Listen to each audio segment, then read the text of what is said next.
The Word of God is alive and powerful, sharper than any two-edged sword, piercing even to the dividing asunder of the soul and the spirit and of the joints and the marrow, and is a critic of the thoughts and intents of the heart.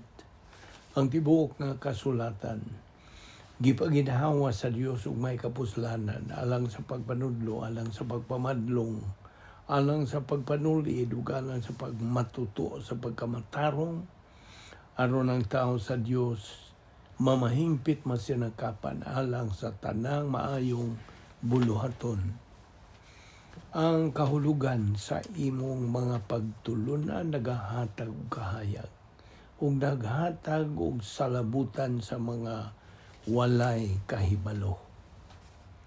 Maayong adlaw sa tanan natong mga subscribers. Welcome once again sa atong adlaw-adlaw nga pagtuon sa balang pulong sa Dios ubos sa Vic Balbido Evangelistic Ministry. Welcome. O gihinaot na nakakamos maayong panglawas o sa wailangan. By the way, niya pa kita tutok nagadupot sa atong pagtuon ining pagtulunan nga giuluhan the fantastic life on earth, ang mabulokong kinabuhi dinhi sa kalibutan. Okay? So, let's presume na ikaw magtutuo na kaandam na aron ikaw mapunan sa Espiritu Santo ug mahibalik ang imong pakigambitay uban sa Dios ug maandam na sa ikaw sa pagpadayon sa pagtuon sa pulong sa Dios. Apanalang kanimo dili pa magtotoo, tumuo ka kang Ginoong Hesus ug ikaw maluwas. Mga Buhat, Kapitulo 16, versikulo 31. Now, sa atong pagpadayon, ako kanang giingnan nga kung way pulong sa Dios diha sa kalag sa usa ka magtotoo nga supposed to be circulating now in the stream of his consciousness, kining maong magtotoo dili gyud siya makapadayon siyang panaggawi uban sa Espiritu Santo. Sanglid ang Espiritu Santo mao may kanang magalihok diha sa iyang kinabuhi. So, kung walay gahom ang Espiritu Santo diha sa iyang kalag, nganong wa may gahom? Tungod kay wa man lagi siya pulong sa Dios diha sa sulod. Kay ang Espiritu Santo just depends upon the Word of God, resident in the believer's soul. Okay? Diha sa Juan Kapitulo 1, versikulo 12, but as many as received him, to them he gave the right to become children of God, to those who believe in his name. Kini dinhing kanang gisgutan, kining children of God. Child ba dinhi? Sa original nga Grigong pulong is teknon. Okay? There's a 1 John 3:10. In this, the children of God, kining children of God, disciple o kanang tinunan. Okay, tinunan maning student sa Binisaya, no? In this, the children of God and the children of the devil are manifest. Kining children of the devil, mga karnal ni silang mga magtutuo. Magtutuo God, apan gitawag silang children of the devil. Kay mga karnal man. So in this, the children of God and the children of the devil are manifest. Whoever does not practice righteousness is not of God, nor is he who does not love his brother. You see, Galatia 5:25, live by the Holy Spirit. Then we also have to walk, meaning march in step with the Holy Spirit. O kining walk din is stoikeo sa Grigong pulong nga nagkahulugan og to live in conformity with the prescribed rule, God's principles. Unya kining live by the Holy Spirit. Kining live din is ang panagawi, nagkinabuhi, zao, Z-A-O. Okay? Unya peripateo. Kining peripateo, nagkahulugan kini og to live the life that is normal to you. Customary. Ang normal din is spiritual. Okay? Now, that's the reason nga nga ang pulong sa Diyos is very, very important sa kinabuhi sa matag magtutuo. Aron siya padayon sa panagawi by the Holy Spirit and not to be led by the flesh sa iyang makasasala.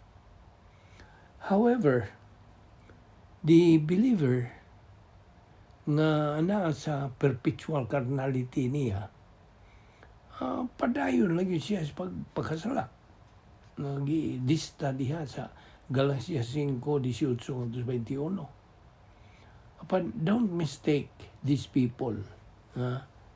Kini sila mga magtutuo. Okay? Don't mistake these people as unbelievers. They are believers. Karnal lang. You see? So, they are saved. Kay luwas sila. Mga believers man. However, ayaw gyud kalimot the recovery technique sa 1 Juan 1:9. Ato ning gitawag sa English og divine eraser. See? Now, unsa may kasulti bahin sa last part niya ng Galacia 5:21. Nga nagkanayo, that those who practice such things will not inherit the kingdom of God. Now, can believers who are carnal inherit the kingdom of God? Muna yung pangutana. John 1:12, teknon, pupil, student, disciple, child. Galacia 5:25, live by the Spirit, paggawi, pagkinabuhi, zao. Now, kinahanglan atong hinumduman nga sa matag higayon nga ang usa ka magtutuo magapadayon sa pagsalikway sa rebound. Sige siya salikway. In perpetual carnality kani siya. Ang pagpanton sa Dios, musamot kini og pagka murag lugos nimo maagwanta. It's unbearable, more unbearable for the carnal believer. Dili magwanta, dili mantos. See? Kaya padayon man pud siya og salikway lagi sa rebound. Okay, unsa mo pasabot ning kingdom of God? This is the inheritance that we believers madawat nato kini dito sa phase 3 dito sa eternity. Unsa man ang eternal life? We inherit this at salvation. Ato ning naangkon, gisuluban ta, giisipan ta sa kinabuhing dayon. Yan tugyong higayon nga itong gituuhan sa Ginoong Jesucristo ingon nga manluluwas. So, ako na kuning klaro nimo ang diferensya sa kingdom of God o eternal life. Ang kingdom of God, gingarian sa Dios, mao ni ang eternal state sa mga magtutuo dinis katuig simbahan. This is the eternal state of church age believers. Whereas ang eternal life is the eternal state of all believers sa tanan nga mga dispensations, tanang mga katuigan. Okay? Nothing a believer can do to lose his salvation. Nothing. Mo bitaw nagbarog ta sa one saved, always saved. Apan gilain lang ni nagsabot kini. You see? Kini covered na ni sa eternal security. See? Ato na nang gipatinaw nimo. Klaro kayo nga. Yadtong higayon nga imong dawat gituwas Kristo nga imong manluluwas, duha ka lingin ang may tabo. Ang taas nga lingin gitawag nato ning eternal security or eternal relationship, family relationship. So inigtuo gid imong Kristo nga imong manluluwas, to nakasuod na ka dito sa eternal imong eternal relationship. Di na matangtang hangtod naman na. See, no principality, no king, no power can pluck you out from the hand of God. Apan dito sa ubos nga lingin, maotoy matangtang. Matangtang to sa dihang ikaw makasala. Kristohanon ko ka, luwas ko ka. Apan na pa man kay kinayo makasasala, so magabuhat kang sala. Sa diha nga ikaw makasala, mahigawas ka. Kay katong lingin dito sa ubos, dili man to family relationship. It is unsa?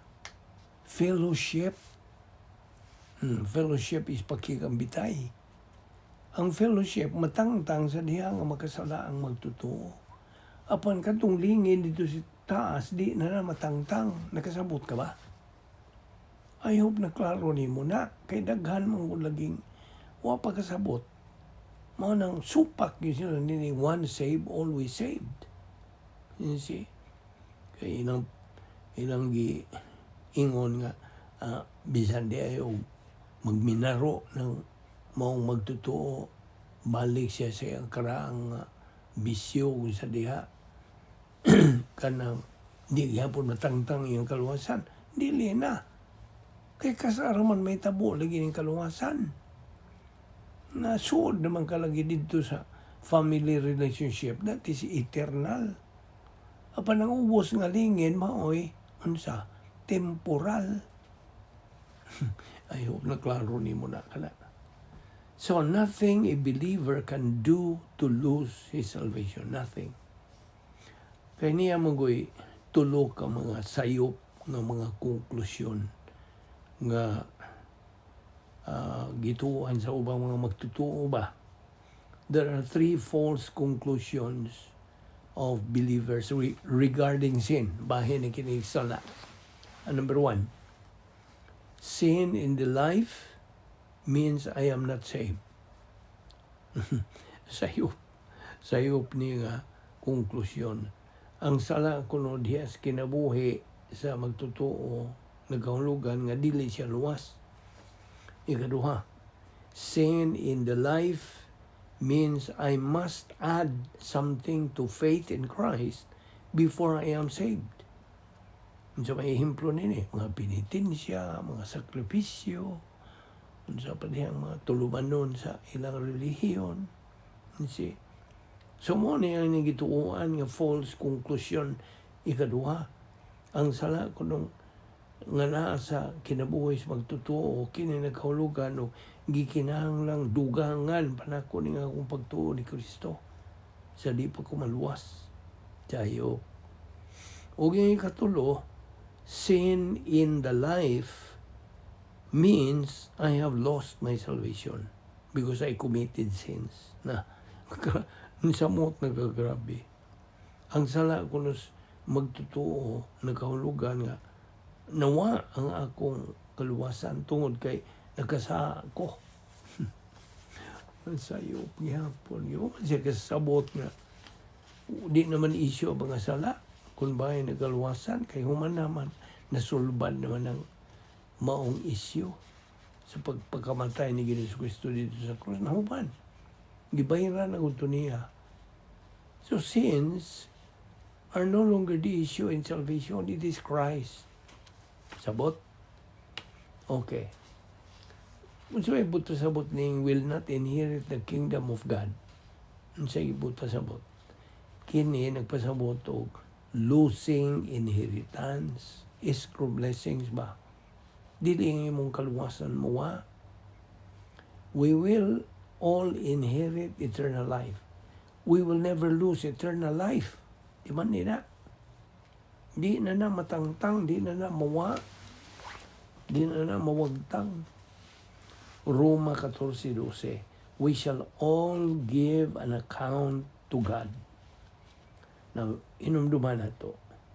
Makita giyatagan sa Dios. Dito higayon nga kita naluwas, giyatagan ta og katluwag siyam ka mga assets, irrevocable assets.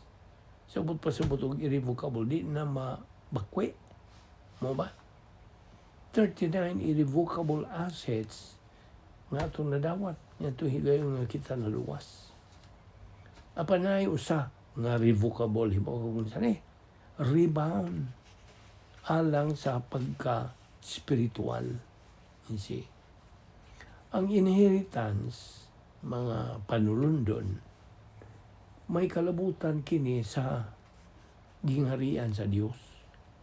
Escrow blessings mga ni. Kita mga magtutuo will inherit eternal life. Okay? Because we believers, bahay na kita sa kanangarianong panimalay sa Dios. So, ana atay panulundon. So, sabtagi na. But why is it? Nga naman, nga dili man tanang mga magtutuo maka-inherit the kingdom of God. Do you know why? Because tungod kay rules have to be followed. Na may mga lagda, na may prosesyo nga sundon to be able to inherit the escrow blessings. See? Kaya gimanduan kita mga magtutuo to grow up spiritually and reach spiritual maturity. Mga manimando sa Diyos nga patubuon kini nga itong kalag. Sa ang pagtubo, pinagi nga itong ginabuhat, pagtuon, pagkaton, pagtuo, paggamit sa pulong sa Diyos sa atong kinabuhi. You see? That's the process to grow up spiritually. So, ang pangutana nga man nga dili man tanang mga magtutuo maka-inherit the kingdom of God na tubag. Tungod kay na man lagi mga lagda nga sundon. Wa man sa musunod. Ngano man wa man sunod? Wa man sila lamag. Ngano man sila lamag? Negatibohan.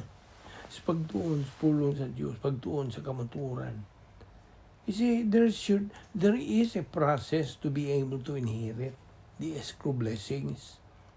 Mo na kita gihanduan sa pulong sa Diyos. Ang Diyos mismo, pinagi siyang pulong nga kita patubuon spiritually ug atong kung mahimo magkakabuta sa ang nga espirituhan ng pagkahamtong spiritual maturity. Di ba hinumdumi po ni na there is a museum of heaven nga nagpaabot, naghuwat sa matag magtutuo. Full of inheritance, riches. You see? Apan, only winner believers can receive those. Mura. Kung dili ka winner, di ka kadawat. Mo nang you cannot inherit the kingdom of God. Inherit the kingdom of God. Ang imong panulundon. Dili nga mong kaluwasan. Kaya luwas ka naman lagi. Now, I hope nakaroon ni mo ni. Ang imong pagkakristohano, dili ni garantiya nga dili na ka makasa. May ubang mga kristohano nga. Ilang pagtuo kay kristohano na sila, di na sila makasa. No. So, ang malikod, your being a Christian is not a guarantee that you will not sin anymore. As long as your old sin nature is in you, na diya si mong lawas, you will still kanang commit personal sins. Only the Lord Jesus Christ never sinned. Siya rin yun. Siya rin tao nga makasala while He was on earth. See? Galatia 5:19-21. These sins, isgutan din are committed by believers. Ginabuhat nis mga magtutuo. Kini nagpaina nga na ay mga magtotoo nga makabuhat nining mga butang nga gisgutan nining mga bersikulo. Galacia 5:19-21. But despite all this, a believer's salvation is intact. Kita nimo? Ay iyaw na gyud akadang pagkalibog niini. Di na matangtang lagi ka ng imong kaluwasan. Okay? No, tingali mo yun ng uban, pag pinusupo ba ng uban niya, sige, magbinaro ko kay di na magkamuwa ni mong kaluwasan. Sige, padayon siya mo pag minaro, minal dito. Kay hibaw ka kung siya dangatan ni mo, anak naman ka sa Diyos. Saan mga sa Diyos? Pantonon. Latuson. Muna dangatan ni mo. Kita ni mo. Now, what is the kingdom of God? Mangutan ko ni mo. Answer, mao ni ang eternal state sa mga magtotoo. Ang ilang dayon nga kahimtang. Now, what does will not inherit the kingdom of God mean? Ano sa buto sabot? Ang isutan din ni dili nga imong kaluwasan, kundi ang mga rewards. Mao ni buto sabot din ni. It is rewards that's meant here. Prinsipyo, not a single sin was not forgiven at the cross. Wala gyud bisag gamayng sala ang wa mapasaylo. All were forgiven. Tanan. Ang tanang mga magtotoo will inherit the kingdom of God, will receive rewards based on their production. Ang tungisgutan panigdugang uma. Ayaw kalimot sa pagpakiguban. Ining atong pagtuon, ining tunanan nga giuluhan the fantastic life on earth. So, we will see you tomorrow.